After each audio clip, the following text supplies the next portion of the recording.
Era uma vez um caminho. Caminho de casa, caminho da escola, caminho do trabalho. O tal caminho da roça, que se faz de olhos fechados.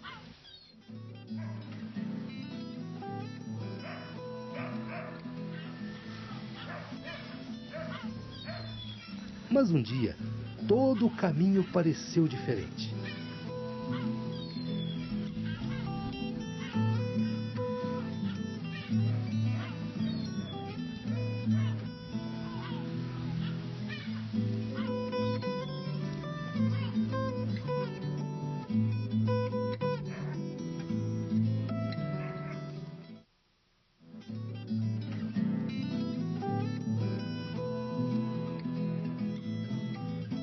Não que a rua tivesse mudado, pelo contrário.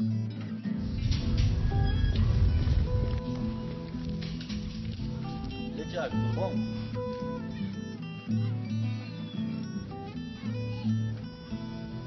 Oi, Tiago. Tudo continuava igual. As mesmas casas, os mesmos buracos, as mesmas árvores. Mas havia algo diferente. E aí, Tiago? O caminho da roça, de repente, parecia um mundo novo. Cada dia de um jeito. Bom dia. Era uma vez um caminho, que a cada dia abria novos caminhos.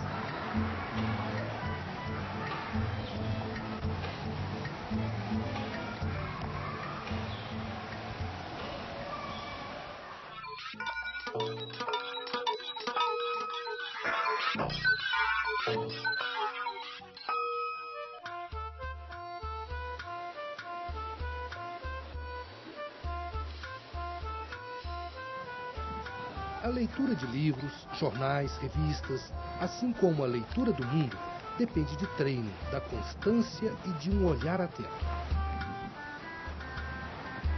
É como uma longa caminhada. À medida que se avança, conquista-se familiaridade com o trajeto. Com isso, surgem novas possibilidades de ver o mundo e de ler o que está escrito. A leitura competente vai muito além da capacidade de interpretar as palavras e de conhecer os elementos da linguagem e os estilos de texto. É preciso prática para desenvolver uma postura de leitor. E isso vale para qualquer texto, em qualquer situação.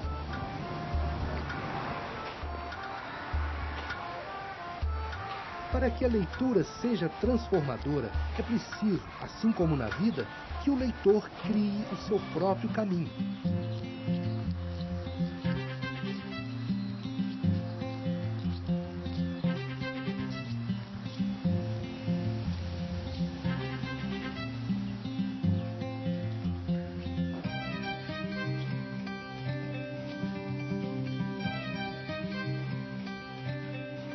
E achou belos também os telhados negros e os sinos das igrejas que começaram a tocar, chamando a cidade religiosa para a bênção. Novamente o navio apitou, rasgando o crepúsculo que envolvia a cidade da Bahia. João estendeu os braços num adeus. Era como se estivesse se despedindo de uma bem-amada, de uma mulher cara ao seu coração. Não, às vezes você circula um nome, às vezes você circula uma frase, às vezes você quer conectar, destacar ali aquilo que interessa, aí você passa aquele lápis amarelo, né? Coisas às vezes que você vai precisar na hora que você for fazer uma matéria a respeito ou escrever a respeito, né?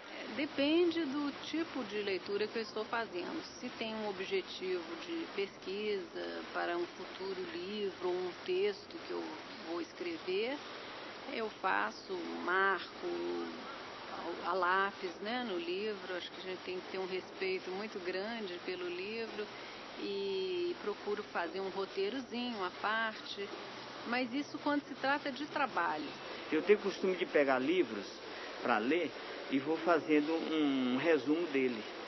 Eu vou anotando no papel com o título, o autor a data do livro e o assunto. E cada texto eu vou marcando, vou fazendo uma síntese do livro. De maneira que quando eu quero pegar aquele livro para ler, eu tenho um resumo do livro na mão. Riscando muito o livro, eu jamais poderia dizer a uma criança não risque. Eu risco porque eu faço as anotações, eu marco o que me chama atenção, marco o que gosto muito, marco aquilo com que não concordo, marco algo para indicar que eu devo pesquisar mais a respeito ou que remete a um outro texto que eu gostaria de ver.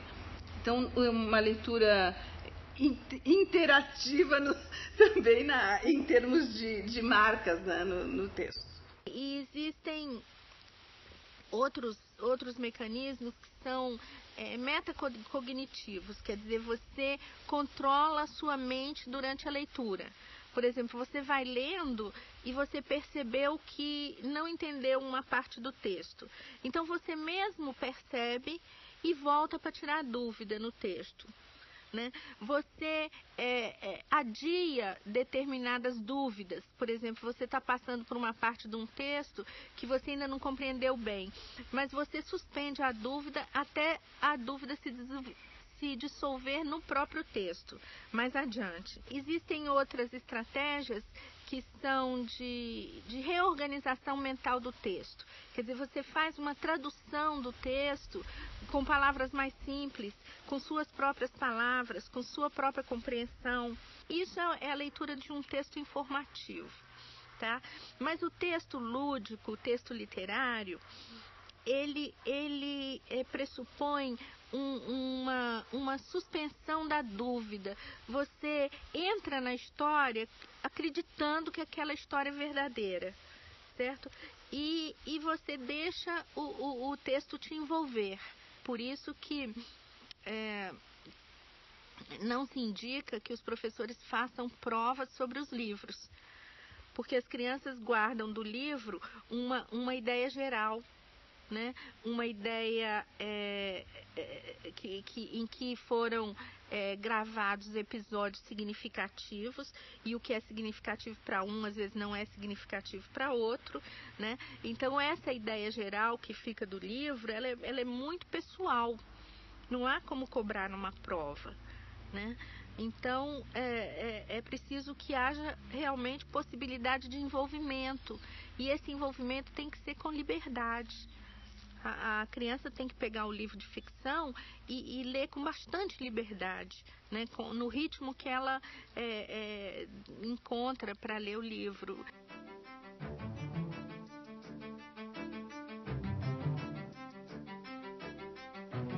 A vida em uma sociedade orientada pela comunicação audiovisual pode ser um convite à não leitura. Com isso, perde-se a possibilidade de conhecer novos mundos, de viajar no tempo e de criar intimidade cada vez maior com a linguagem escrita, fundamental ao pleno exercício da cidadania. A pessoa chegou de 60 anos para frente, como diz aquele ditado, é dar murro e ponta de faca. Estudar não compensa, você não vai influir nada do estudo daqui para frente. Trauma de professora de 4ª série. Eu sou obrigada a ler. Tem que ler. Fazer o quê, né? Um pouquinho sim, um pouquinho não. O necessário.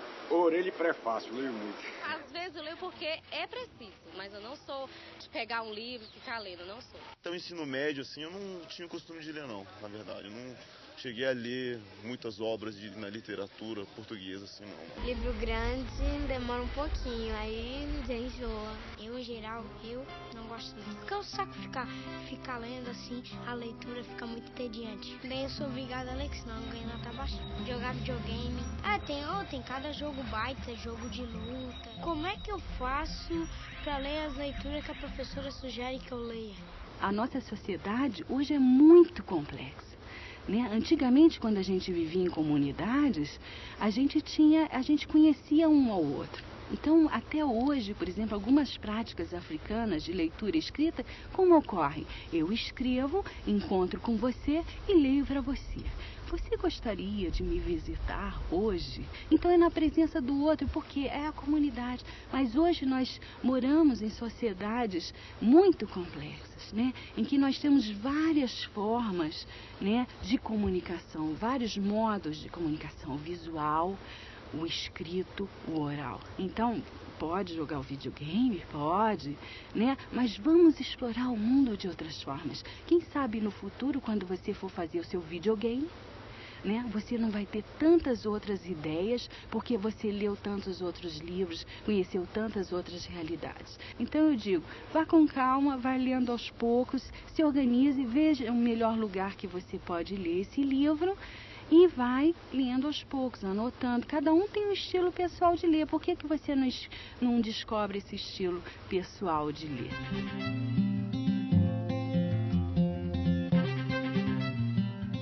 Mas é uma sala de aula. Eu nunca vi esse lugar aqui antes. Mas sempre teve aqui. E é uma sala de aula mesmo, sabia? Um ótimo lugar para você despertar para a leitura. Tem mais. Hoje você é meu convidado. Nós vamos fazer uma aula de como fazer uma leitura assim mais prazerosa, mais produtiva mesmo. Me espera, eu tenho uma surpresa para ti, tá? Algum palpite? Brincadeira? Por que não? Pode ser sim. Se você ler de uma forma, é um jogo. Abre. O que são essas coisas? Algum pedaço de jornal? O que tem no jornal?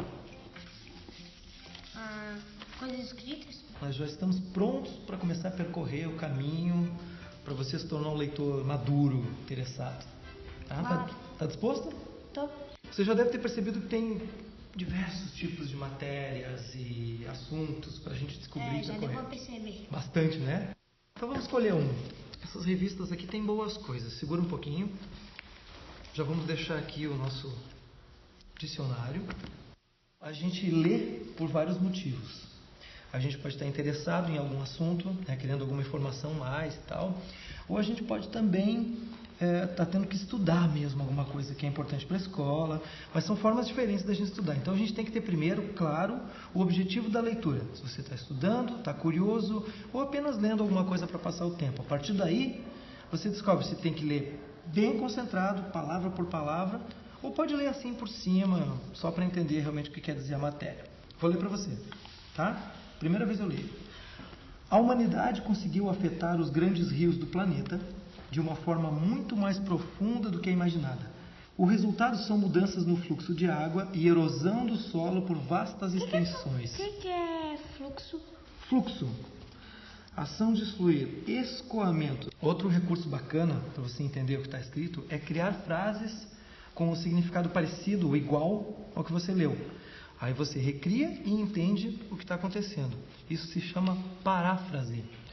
Bom, mas parece que um pouco desse texto você entendeu, né? Entendi. Mas está achando meio chato. Tá. Vamos procurar uma coisa diferente? Vamos. Quer ver minha caixinha de surpresas? Vai ter alguma coisa que você vai gostar? Através de práticas como essas, o aluno ganha confiança na leitura e estimula o raciocínio e a habilidade de compreender o texto. Ele aprende a ler além das palavras. Uau! Altos desertos. Quê? Deserto? Bom. Ou que cidade? Uau, parece interessante. Vamos ver? Vamos.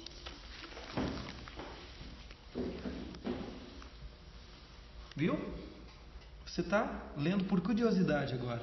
Então agora você tem sim. interesse no assunto. Vamos procurar. Opa, quem é que nós podemos jogar aqui? Não tem problema, a gente vai.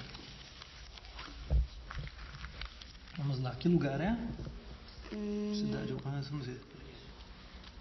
Construção douradas e avermelhadas domina a paisagem da cidade de Oasis. Oásis. Oásis erguida sobre areia. Oásis. O que é oásis? Nosso amigo dicionário. Oásis. Agora eu procuro no O, né? Se não me engano é isso. Posso ajudar? Pode. Vamos lá. Oá. Oá. Ah, tá.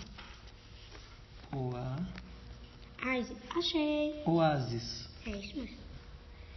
Região do deserto rica em água e coberta de vegetação. Então? Recanto, ameno e aprazível. Aprazível é que dá prazer. Ameno é, mas não tão quente. Agora a gente tem que aproveitar e tirar informações desse texto para você poder usar depois, talvez numa pesquisa, num trabalho de escola, ou para você mesmo lembrar desse assunto, né? Então vamos ver o que a gente tem de informações nesse pedaço de texto que você leu. Em primeiro lugar, a gente está falando sobre o quê? Sobre uma cidade no deserto. Perfeito. Vamos ver o que mais nós temos. Lê essa frase aqui e me diz o que significa. É fácil perder-se em seu labirinto de estreitas aléias. Quer dizer que é fácil se perder no labirinto de estreitas ruas. Isso, que mais? Mas o que torna Yazd realmente singular são seus templos de fogo, com chamas que queimam ininterruptamente há mais de 1500 anos, embora nem sempre no mesmo lugar. O que você conseguiu entender geral assim desse texto? O que torna essa cidade interessante são os templos de fogo que ela possui. Que eles queimam há mais de 1500 anos e em locais diferentes. Quanta informação num texto tão curtinho. Essa que é a parte boa da leitura. Gostou? Gostei. Interessante? Até que sim. Então, essa é a forma certa da gente aproveitar uma leitura. Quando a gente gosta do que está lendo, a gente se interessa e acaba aprendendo sobre isso e podendo passar para outras pessoas, ou até caprichando no trabalho de escola, que tal? Boa ideia. Boa ideia, né? Eu era uma criança muito tímida, né? Extremamente tímida, eu não falava, eu era daquelas crianças, alunas assim, que a professora quase não percebia em sala. Mas sempre gostei muito de estudar, de ler, só que eu tinha vergonha de aparecer, de falar e tal. E na segunda série, assim, a professora pediu para eu ler em voz alta e eu não li. Eu completamente parei, fiquei estacionada assim. E a minha única reação foi ficar olhando para ela e ela, lê, Fabiana, e eu não respondia, né? Fiquei parada e nisso eu chorei, só chorava. Então, assim, por timidez, como eu passei nessa dificuldade justamente na escola, eu evito expor meus alunos assim, né? Mas eu tenho em sala de aula caixas de leitura, de gibi, textos, né? A gente tem a caixa literária, onde eles trocam livros 2 vezes por semana. Quando eu peço para ler leitura, né, oral, em voz alta, eu peço espontaneamente, eu não exijo que aquele aluno tenha que ler, né? O aluno que quer ler. Né? Então eu trabalho muito assim.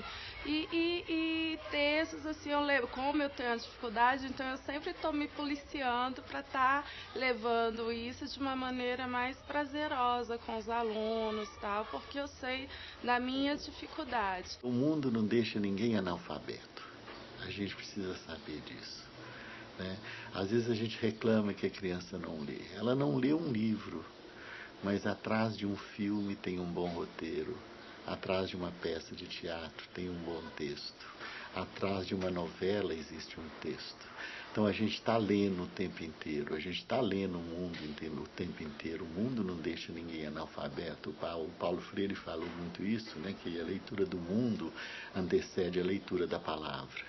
Eu digo sempre, brinco sempre, que o primeiro objeto, inclusive, de leitura do aluno na escola é o olhar do professor, né? Porque eu acho que tem professores que quando olham pode nos afastar e tem professores que quando nos olham nos acolhe.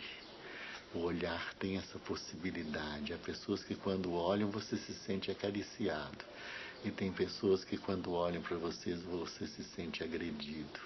Às vezes a relação da sala de aula ela não se dá por causa de materiais didáticos, por causa disso. Ela se dá porque o professor não tem um olhar que permite a liberdade.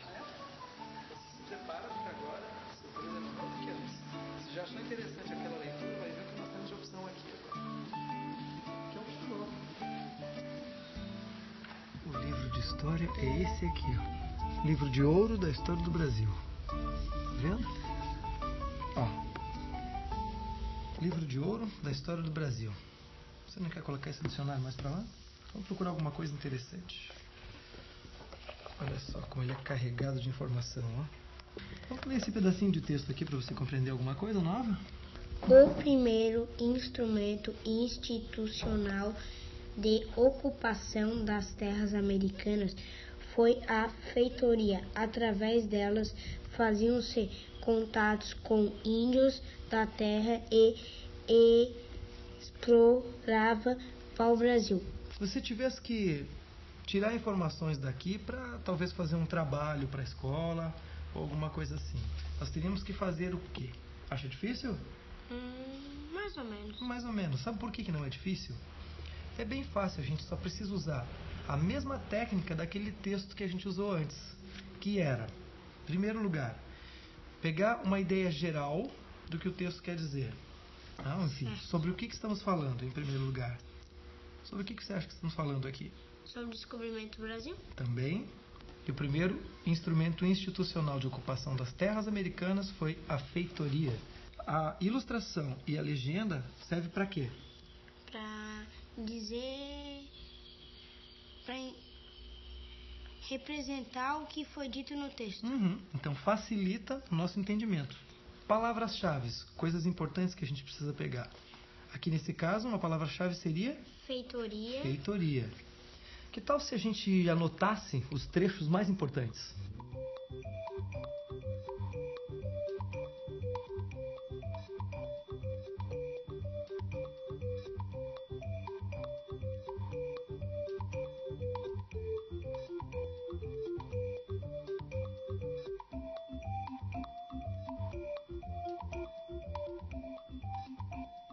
Os mesmos procedimentos que nós usamos naquela leitura anterior valem para essa aqui. As perguntas, a compreensão das palavras e a releitura do texto. Em primeiro lugar, a gente tentou pegar uma ideia geral do que o autor queria dizer com o texto. Certo? Depois a gente pegava palavras-chave para melhorar a compreensão. Depois buscava palavras que você não conhecia, para a gente buscar no nosso amigo dicionário. Certo? Então, tinha que reler a frase para conseguir compreender o sentido dela e, enfim, entender o texto todo. Perfeito? Aí, outra coisa que a gente pode fazer, que não deve esquecer nunca, é copiar pequenos trechos do texto para a gente memorizar e entender o que está escrito. Mas ainda tem mais umas ferramentas que ajudam na compreensão, que a gente aprendeu aqui, que são o título, a figura, que é a ilustração, e a legenda. E a legenda, perfeito. A partir de agora, você já começou a ser um leitor mais tranquilo, que aproveita mais o texto. Gostou? Adorei. Mesmo? Bom, muito bem, então acho que por hoje já basta, né? Já aprendemos bastante coisa por um dia só. Podemos descansar. A gente merece, né? Claro. Vamos lá, então vamos guardar essas coisas. Dicionário a gente deixa junto. Esse texto é seu. Leva para casa para lembrar do nosso trabalho. Vamos lá. Bom, né? Bom.